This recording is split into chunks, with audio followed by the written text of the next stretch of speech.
Hello guys, আসসালামু আলাইকুম। কেমন আছেন সুপ্রিয় দর্শক? এই যে দেখেন, রাহা রেডি হচ্ছে, ঘুরতে যাবে।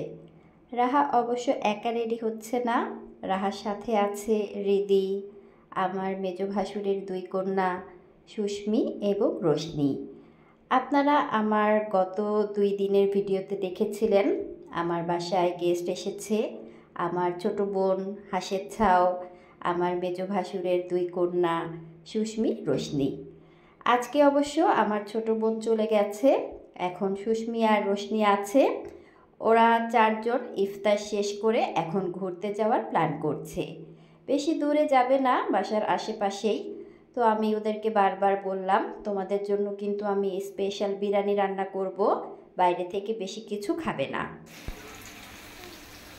কি রান্না করবো আজকে?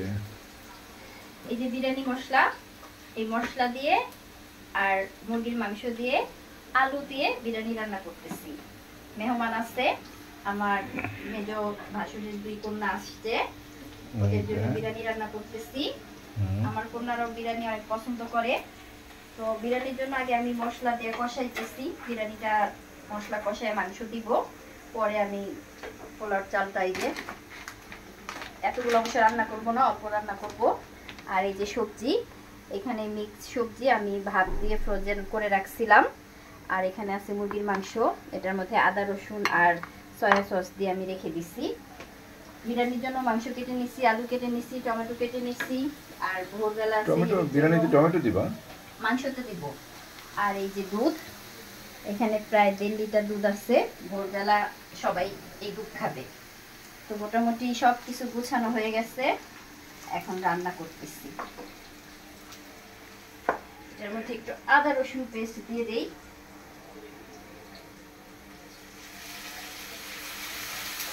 যে 1 প্যাকেট মশলা পুরোটাই আমি দিয়ে দিতেছি। এখানে মাংস আছে 1 কেজির মতো, আর চাল নিব 1/2 কেজির মতো। 1 প্যাকেট মশলা পুরাই লাগবে। এটা কষানোর মধ্যে আমি টমেটোটাও দিয়ে দিব, পানি দিব না, মাংস থেকে মোটামুটি অনেক পানি উঠে।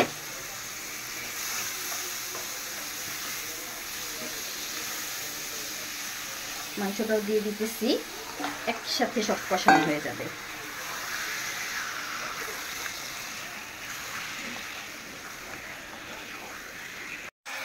মাংসগুলো একটু ভাইজা নিতেছি, এটা দিয়ে আমি সবজিটা রান্না করব। আর এই চুলায় আলু, মুরগির মাংস, মশলা সব একসাথে কষানো হইতেছে। যেহেতু সিদ্ধ হবে, চুলার আঁচটা কমাই দিই।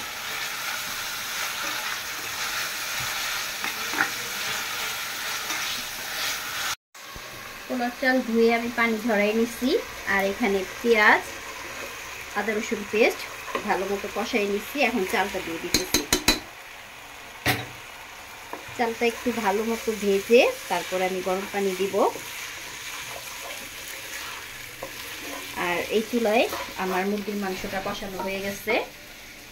চালটা হলে তারপরে মাংস আর চাল একসাথে আমি সিদ্ধ মিক্স করব। চালের মধ্যে গরম পানি দিয়ে দিচ্ছি। এখন এটা তাড়াতাড়ি রান্না হয়ে যাবে। আমি এখন এটাকে ঢেকে দিব।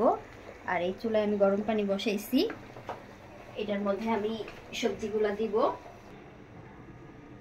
এখানে আমি কর্নফ্লাওয়ার আর একটা স্যুপ মিক্স করে নিছি। আর চুলার মধ্যে দিছি গরম পানি। গরম পানির মধ্যে এই যে আমার সবজি, এগুলা ফ্রোজেন করা ছিল।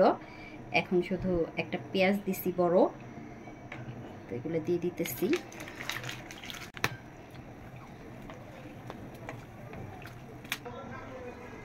চালটা অনেকটাই সিদ্ধ হয়ে আসছে, এখন আমি মাংসটা মিক্স করে দিব। চাল আর মাংস বাকিটা একসাথে হয়ে যাবে। এই যে আমার মাংস রেডি, এখন আমি দিয়ে দিতেছি সব।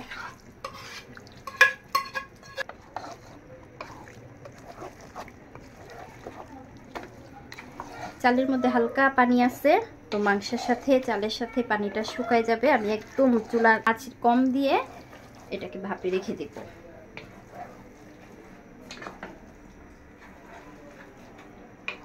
আর এই চুলায় সবজির মধ্যে আমি মাংসটা দিয়ে দিতেছি।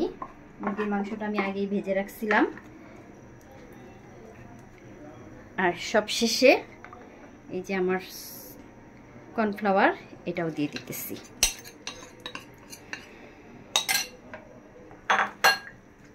আস্তে আস্তে এটা হয়ে যাবে, আর একটু সময় চুলায় থাক। সবজিটা হয়ে গেছে, আর শুকাবো না, ঠান্ডা হলে আর একটু ঘন হয়ে যাবে। এদিকে আমার বিরিয়ানিটাও হয়ে গেছে।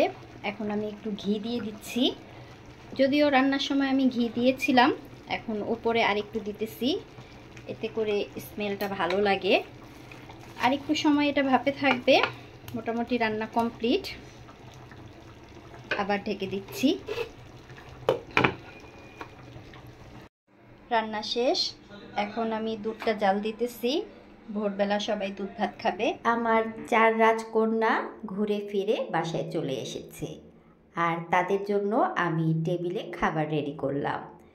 তারা বাইরে তেমন কিছু খায়নি, আমি যেহেতু রান্না করেছি তাই তারা এটাই খাবে সেই চিন্তা করে বাইরে থেকে হালকা পাতলা খাবার খেয়েছিল। এখন তারা খাচ্ছে অনেক মজা করে। আজ এখানেই বিদায় নিচ্ছি। আল্লাহ হাফেজ।